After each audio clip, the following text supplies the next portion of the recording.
پنځه سوال دی چې ولا څه ته ویل کیږي؟ جواب: ولا دوستی، محبت او مدد کولو ته ویل کیږي چې دا به صرف او صرف د مؤمنانو سره کیږي، د کافرانو سره نه. ځکه قرآن مجید په سورة التوبه کې الله سبحانه وتعالى فرمای: والمؤمنون والمؤمنات بعضهم اولیاء بعض.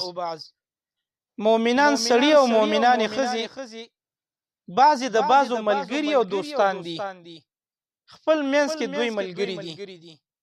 نو د دې وجې نه دوستی، محبت او مدد دا به د مؤمنانو کیږي. دغه شان حدیث کې راځي، امام مسلم رحمه الله په صحیح مسلم کې دا حدیث نقل کړي. نبی کریم صلی الله علیه وسلم فرمایي: المؤمن للمؤمن كالبنيان يشد بعضه بعضا. یو مؤمن د بل مؤمن د پاره پشان د دیوال دی. دیوال څنګه چې دیوال یو خخته بل خخته مضبوطی، دغه شانتي به یو مؤمن بل مؤمن مضبوطی. خپل منځ کې به د دوی مینه محبتي، یو بل سره به مدد کوي، یو بل به مضبوطی.